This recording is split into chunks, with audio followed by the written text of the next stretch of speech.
क्या है ज्योतिष शास्त्र?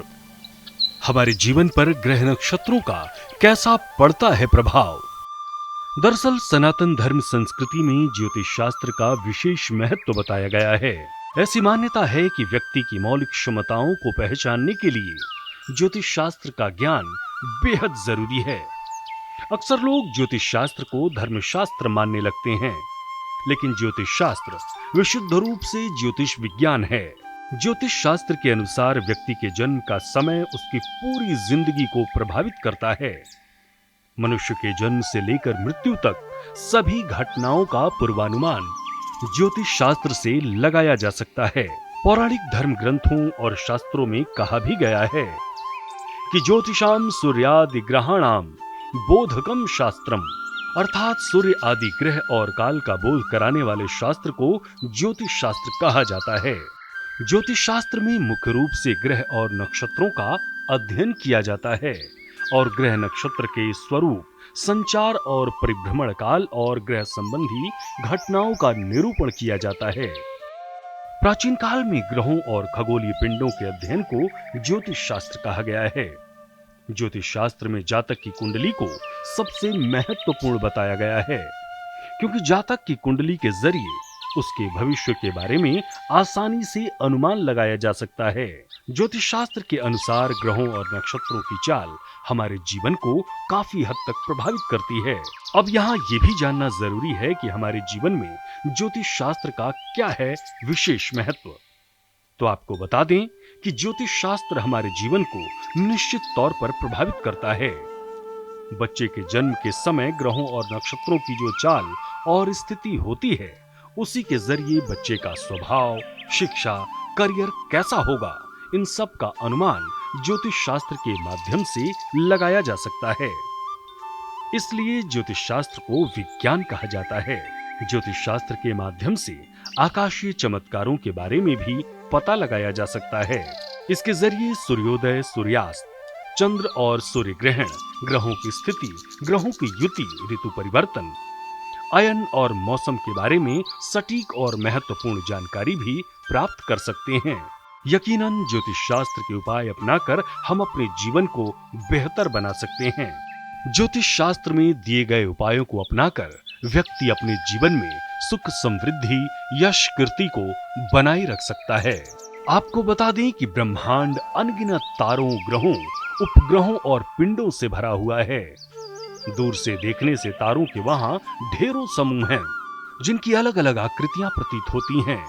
तारों के इन्हीं एक एक झुंड को नक्षत्र कहा जाता है।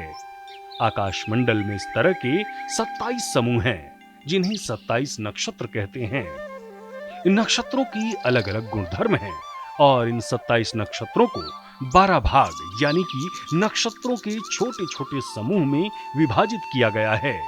यही 12 भाग यानी नक्षत्रों के छोटे छोटे 12 समूह राशि चक्र कहलाते हैं। तो चलिए जानते हैं कि राशियों का हमारे जीवन में क्या प्रभाव पड़ता है और अपनी राशि के अनुसार हमें क्या उपाय करने चाहिए।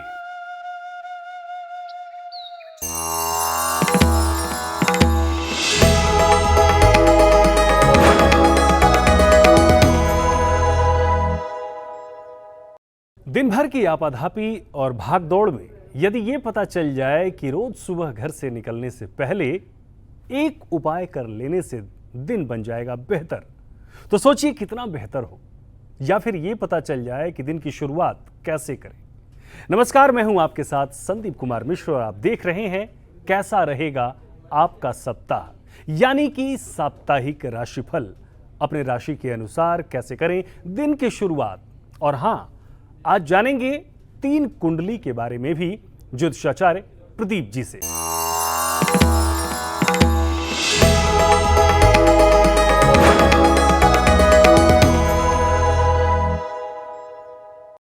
प्रदीप जी, सूर्य समाचार पर आपका बहुत स्वागत। नमस्कार, अभिनंदन, धन्यवाद। चलिए कार्यक्रम की शुरुआत करते हैं और जानते हैं पहली 3 राशि के बारे में, यानी मेष, वृष और मिथुन। इन 3 राशियों के जातक ऐसा क्या करें कि पूरा सप्ताह बन जाए बेहतर। इन 3 राशि के जातकों को क्या पहनना चाहिए और कैसे इन्हें अपने दिन की शुरुआत करनी चाहिए, प्रदीप जी? जी, तो सबसे पहले बात करते हैं हम मेष राशि के बारे में। जी। तो बात करते हैं मेष राशि के बारे में। तो मेष राशि के जातकों का इस सप्ताह स्वास्थ्य में सुधार होगा और जो उनकी पैतृक संपत्ति है, जैसे ज़मीन हो सकती है, उनका स्टॉक मार्केट में इन्वेस्टेड अमाउंट कुछ हो सकता है, उनसे उनको लाभ मिलेगा और उस लाभ से वो आगे उसको रीइन्वेस्ट कर सकते हैं। तो ये सप्ताह मेष राशि के जातकों के लिए फाइनेंस के पर्पस से काफ़ी अच्छा रहने वाला है और सेहत में तो डेफिनेटली सुधार होगा। मेष राशि के जातकों को रोज़ सुबह ओम नमो नारायण का जाप करते हुए घर से निकलना है, तो उनके सारे कार्य सिद्ध होंगे। तो आइए आगे जानते हैं वृष राशि के बारे में। वृष राशि के जातकों का इस सप्ताह काफ़ी ज़्यादा ट्रैवलिंग होने वाला है और इस ट्रैवलिंग का भविष्य में जाके उनको लाभ भी मिलने वाला है, लेकिन उनको इस समय विशेष तौर पर अपने फाइनेंस का ध्यान रखना होगा कि वो अपने फाइनेंस को कहीं व्यर्थ की चीज़ों में वेस्ट ना करें। अगर ऐसा करते हैं तो भविष्य में चल के उनको फाइनेंशियल क्रंच का सामना करना पड़ सकता है। वृषभ राशि के जातकों को प्रतिदिन गायत्री मंत्र की कम से कम 1 माला का जाप नियमित रूप से करना लाभकारी रहेगा। मिथुन राशि वालों के लिए ये सप्ताह काफ़ी मंगलकारी रहने वाला है और इनकम के पॉइंट ऑफ व्यू से काफ़ी उनकी इनकम अच्छी होने वाली है और उनको कुछ ऐसे कुछ अपॉर्चुनिटीज़ मिलेंगी जिससे उनकी इनकम मल्टीप्लाई होगी। तो उनको इस सप्ताह इनकम के पॉइंट ऑफ व्यू से और फोकस रहने की आवश्यकता है और सुबह को निकलते समय ओम गण गणपताय नमः का अगर मंत्र जाप करते हैं तो और भी ज़्यादा लाभकारी होगा। तो मेष, वृष और मिथुन राशि के जातक समझ ही गए होंगे कि अपने दिन की शुरुआत कैसे करनी है। अगली 3 राशियों के बारे में जानें उससे पहले आइए जानते हैं एक कुंडली के बारे में। जो कुंडली है संजीत सिंह की और ये जानना चाहते हैं आचार्य जी की इनका प्रमोशन कब होगा, इसके बारे में बताएं। जी, संजीत जी की कर्क लगन की पत्री है। जो उनके 10वें भाव के मालिक मंगल हैं वो 2nd हाउस में बैठे हैं, धन के भाव में बैठे हैं। तो ऐसे जातक अपने जीवन में काफ़ी ज़्यादा तरक्की करते हैं। इनका प्रश्न ये है कि इनका प्रमोशन कब होगा जी। तो इनका इस समय महादशा गुरु का चल रहा है, उसके अंदर अंतरदशा शुक्र की है, फिर सूर्य आएंगे। तो गुरु का ट्रांजिट भी इनके 10th हाउस से हो रहा है, शनि भी इनके फेवरेबल पोजीशन में ट्रांजिट कर रहे हैं। तो अप्रैल एंड से पहले संजीत जी को प्रमोशन होने की पूर्ण संभावना है और उनको प्रमोशन मिल जाएगा। चलिए, तो संजीत जी बेहतर समझ गए होंगे कि उन्हें क्या उपाय करना है और कैसे उन्हें उनकी नौकरी में या उनके काम में प्रमोशन मिलेगा।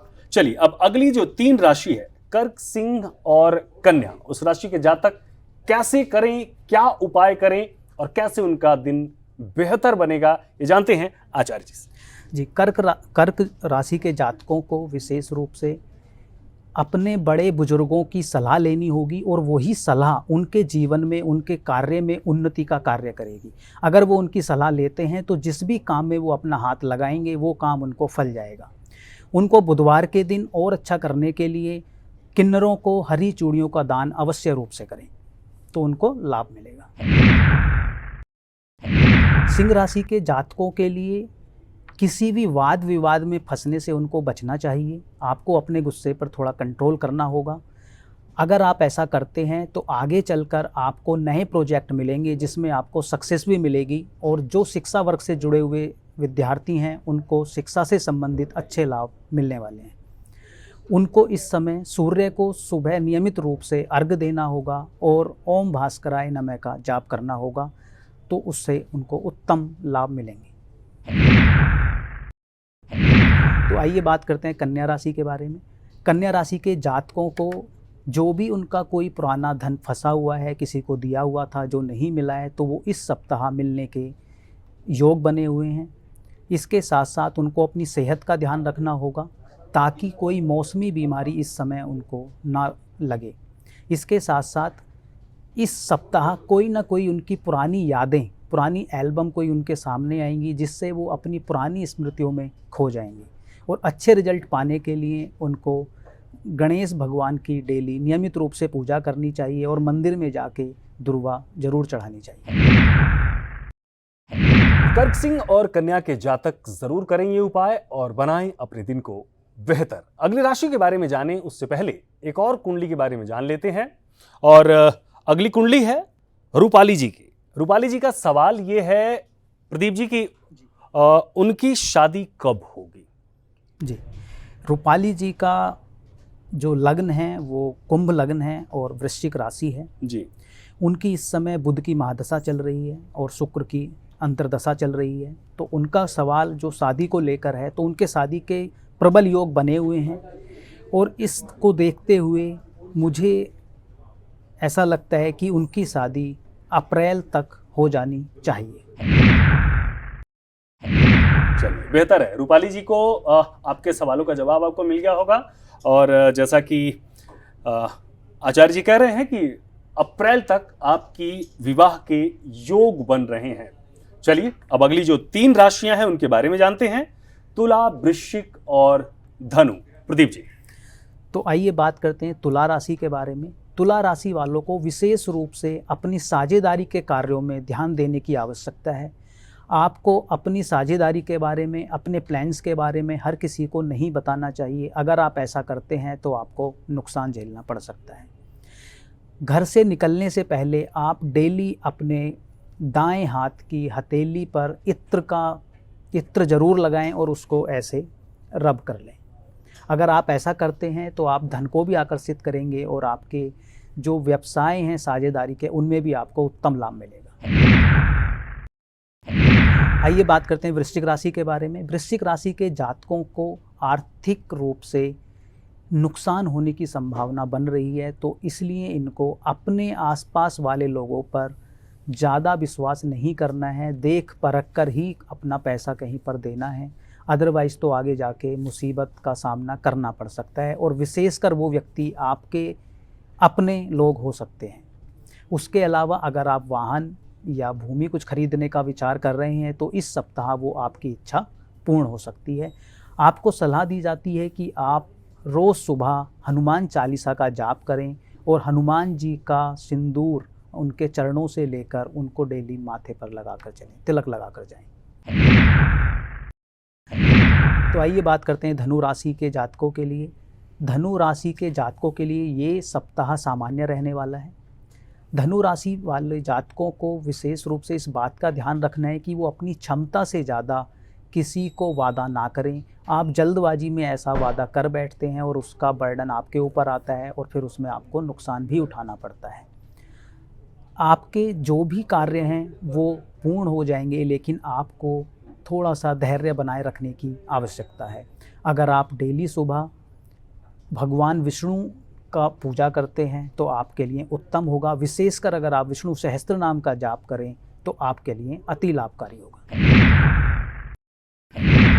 राशियों के क्रम में आगे बढ़ें उससे पहले एक और कुंडली के बारे में जान लेते हैं, और वो कुंडली है मोहित जी अपनी माता जी के लिए पूछ रहे हैं कि मेरी माँ का स्वास्थ्य कैसा रहेगा।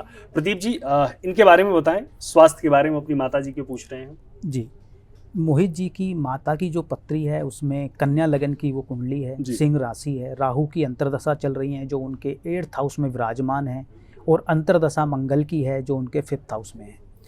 इस समय 8th हाउस से राहु का ही ट्रांजिट भी हो रहा है, तो उनकी हेल्थ की समस्याएं अभी बनी हुई हैं और अभी कम से कम 1.5 महीना अभी ये समस्याएं बनी रहेंगी, लेकिन 1.5 महीने के बाद उनको इन समस्याओं से रिलीफ मिलेगा और वो धीरे धीरे उनका स्वास्थ्य ठीक होता चला जाएगा।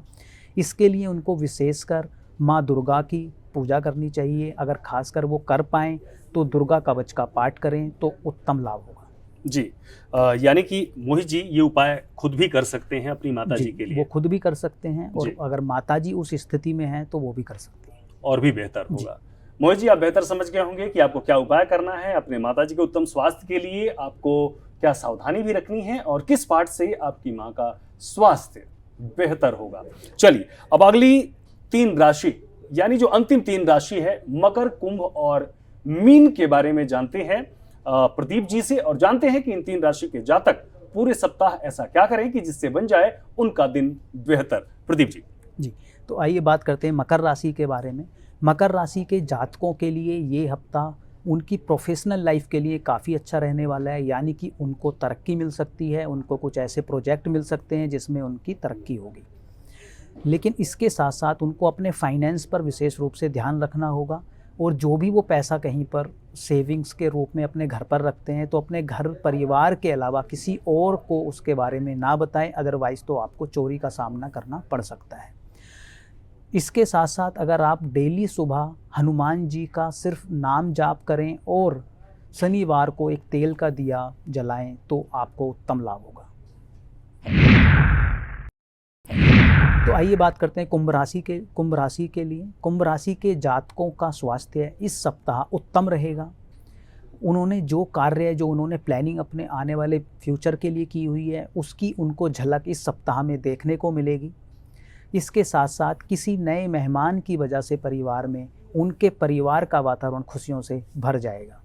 और उत्तम लाभ पाने के लिए अगर वो रोज़ सुबह कुत्तों को खाना खिलाकर घर से जाएं तो बहुत अच्छा रहेगा। तो हम बात करते हैं मीन राशि के लिए।